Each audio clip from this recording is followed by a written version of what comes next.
Guys,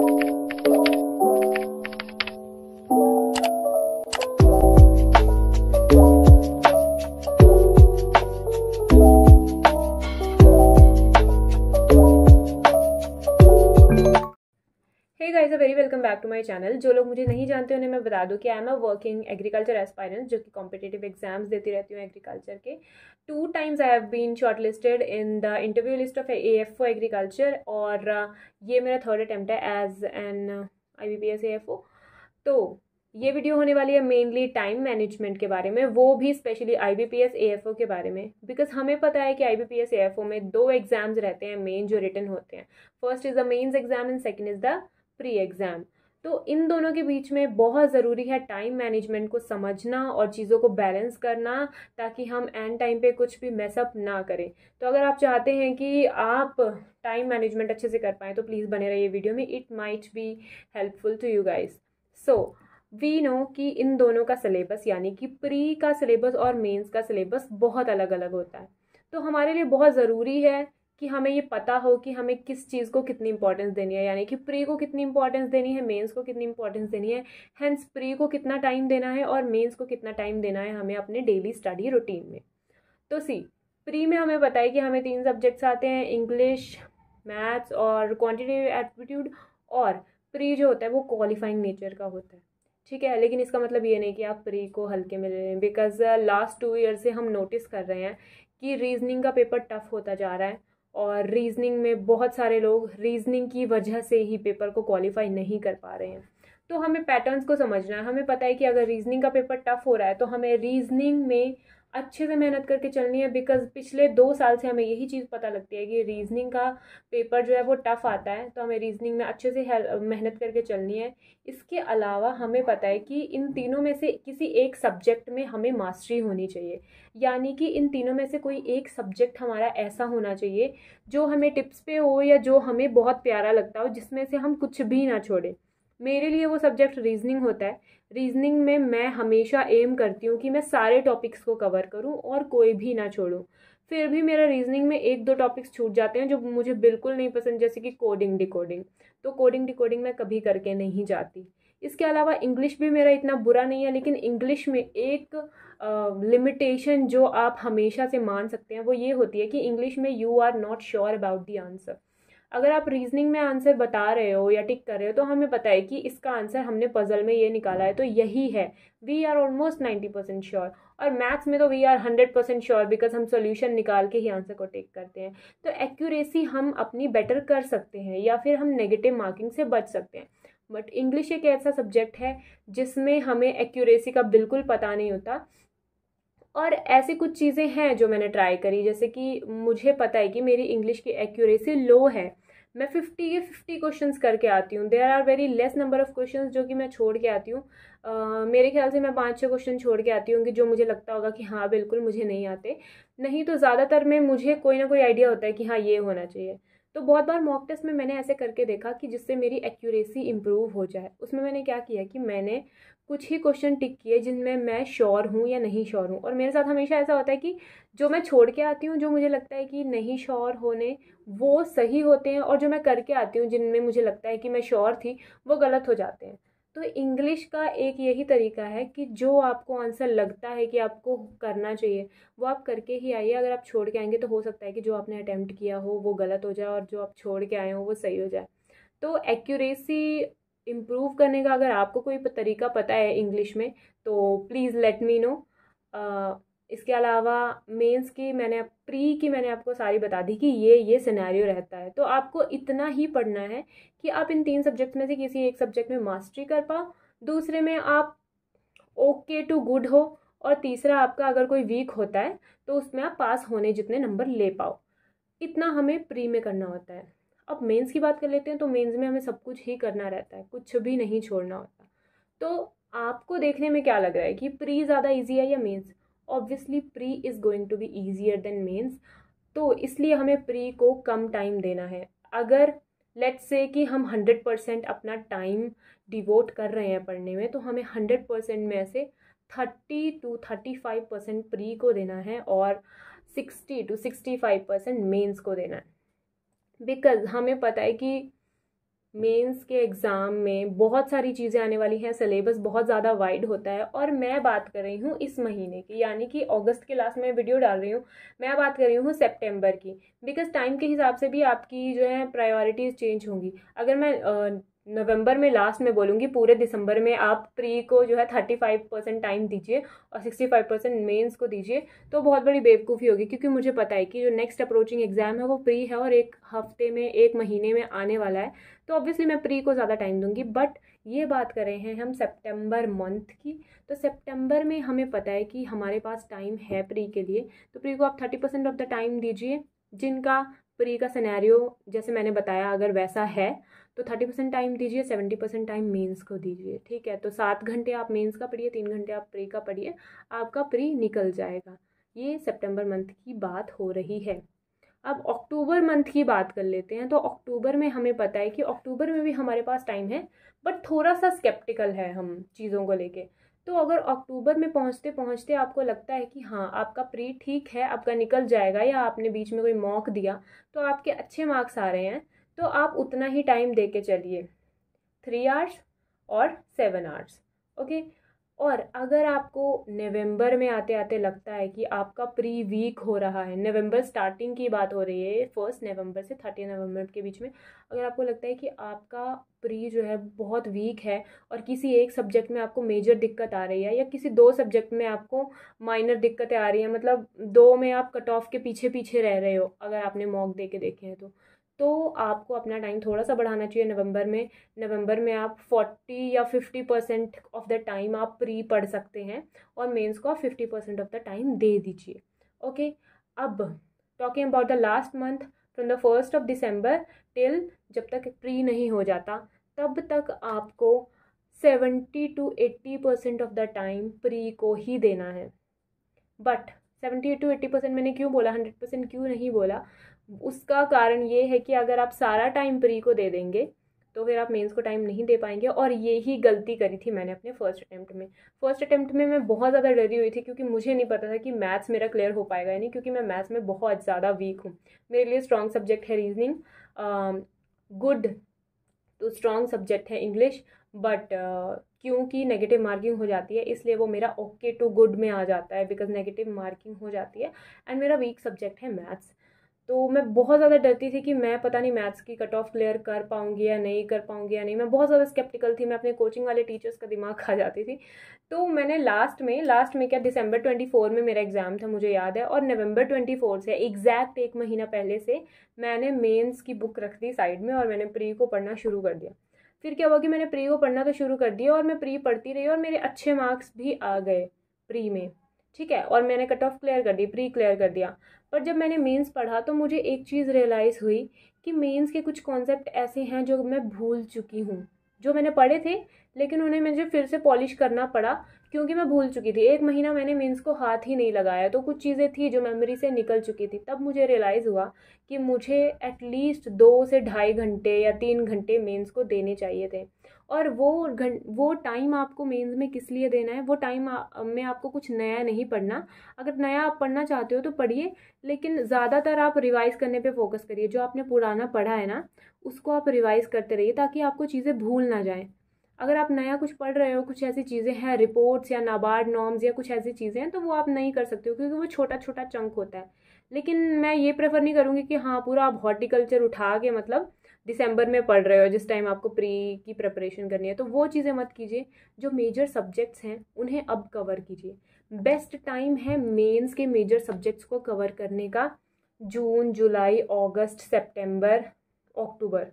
इसके बाद आप मेजर जो आपके सब्जेक्ट हैं, अक्टूबर तक आपके मेन सब्जेक्ट्स जो सारे हैं, horticulture, soil science, agronomy, life stock, सब कुछ कवर हो जाना चाहिए।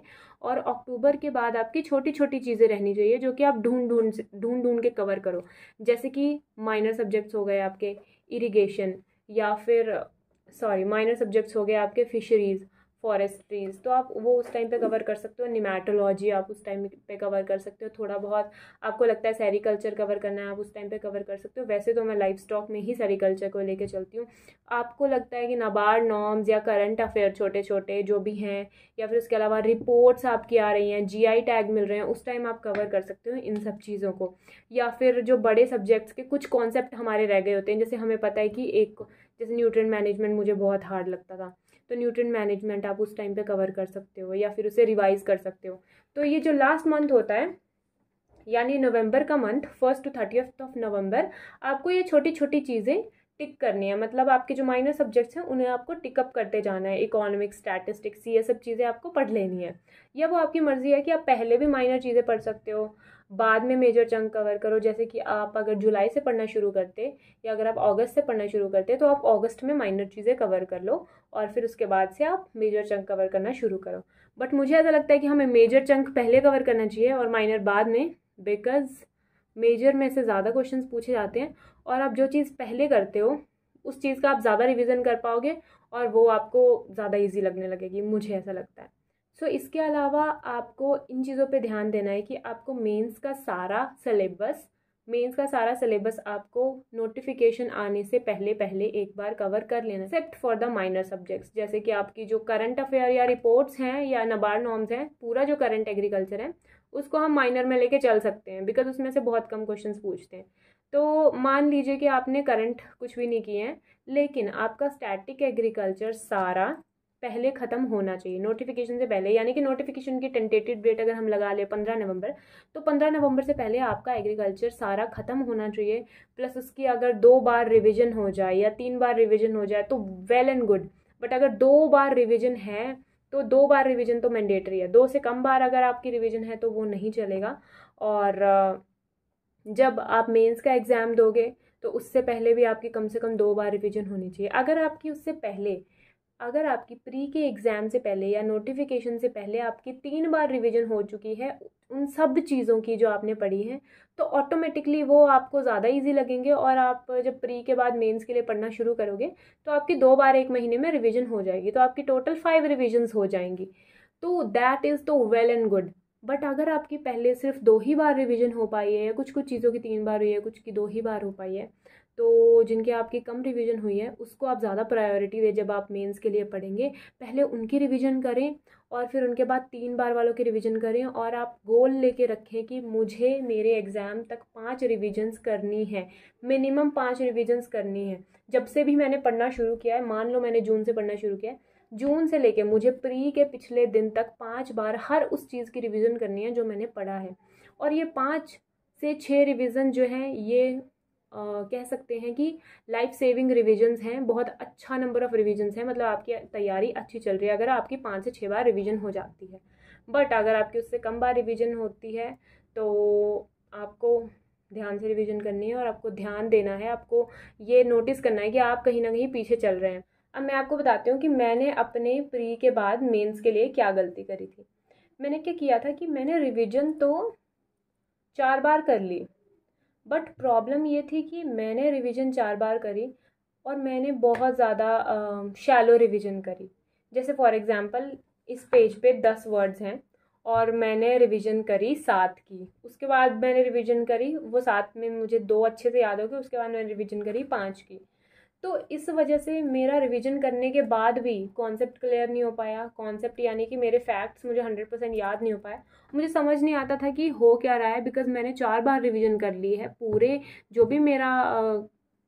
भी मेरा कंटेंट है सबकी 4 बार रिवीजन कर लिया, बट फिर भी मुझे याद क्यों नहीं रहता या फिर भी मेरे मॉक में अच्छे नंबर क्यों नहीं आते। और उससे मैं बहुत ज़्यादा दुखी हो गई थी। तो मुझे पता चला उसके बाद जब मैंने फिगर आउट किया कि मैंने चीज़ों को 100% रिवाइज़ नहीं किया है। अब गाइज हमारा माइंड ऐसा होता है कि जब हम किसी पेपर को पढ़ते हैं, किसी पेज को पढ़ते हैं, मान लीजिए मैं इस पेज को पढ़ रही हूँ फॉर एग्ज़ाम्पल, अब मुझे कोई अच्छा पेज नहीं मिलेगा। फॉर एग्ज़ाम्पल अब मैं ये पढ़ रही हूँ, ठीक है, तो इसमें से कुछ ऐसा कंटेंट होगा जिसको मेरा माइंड इम्पॉर्टेंट अपने माइंड में लगा लेगा कि हाँ ये चीज़ें तो इम्पॉर्टेंट हैं। और कुछ कंटेंट होगा जिसे मेरा माइंड नॉन इम्पॉर्टेंट कंसिडर कर देगा कि हाँ यार ये तो ऐसे ही दे रखा है। तो वो मेरे साथ वो चीज़ हुई कि मुझे कुछ जो मेरे माइंड ने नॉन इम्पॉर्टेंट कंसिडर कर ली, उन पे मैंने ध्यान नहीं दिया, हेंस वो मुझे कभी याद नहीं हुई, और 4 बार रिवीजन करने के बाद भी वो चीज़ें मुझे याद नहीं थी कि वो कहाँ दे रखी हैं, या इवन दे भी रखी हैं या नहीं मेरी बुक में। तो ये चीज़ें करनी है कि जब आप फर्स्ट टाइम रिवाइज़ करोगे या फर्स्ट टाइम पढ़ोगे तो आपका माइंड कुछ चीज़ों को नॉन इम्पॉर्टेंट कैटेगरी में डाल देगा। बट अब जब आप सेकेंड टाइम रिवाइज करने लगोगे तो आपको नोटिस होगा कि वो चीज़ें आपको याद नहीं है जो आपने नॉन इम्पॉर्टेंट कंसिडर करी थी, तो आप फिर उनको ध्यान दोगे और उनको ध्यान से पढ़ोगे, क्योंकि आपका माइंड सोचेगा कि ये याद नहीं है तो हो सकता है ये इंपॉर्टेंट है। फिर आप उन चीज़ों को याद करोगे, फिर आप थर्ड टाइम रिवाइज करोगे, तब कुछ और ऐसी चीज़ें होंगी जो छूट गई होंगी, जो आपके माइंड ने फिर भी नॉन इम्पॉर्टेंट में रखी होंगी, वो आपके सामने आएंगी। तो फिर आप सोचोगे यार अरे ये मैंने 3 बार रिवाइज, तीसरी बार रिवाइज करी हूँ, बट ये मैंने पैरा कभी नहीं पढ़ा, या ये मैंने टर्म कभी नहीं पढ़ी, तो आप उसे भी याद करोगे। तो आपको जब हर बार रिविजन करनी है तो एक अलग सोच को लेके अपने माइंड से रिविजन करनी है, और हमेशा ये सोचना है कि 100% मुझे याद करना है। और ये 100% मैं ये नहीं कह रही हूँ कि आप माइनर सब्जेक्ट्स में भी 100% याद करी जा रहे हो। जैसे फॉर एग्जांपल आप फिशरीज़ पढ़ रहे हो और उस पर आप 100% याद करी जा रहे हो। मैं बात कर रही हूँ मेजर सब्जेक्ट्स की, या इन सिंपल वर्ड्स बोल सकी तो नेमराज सुंदा की। नेमराज सुंदा में जो भी दिया है आपको 100% याद करना है। आपको ये नहीं है कि हाँ ये तो मुझे आता है ये रहने दो।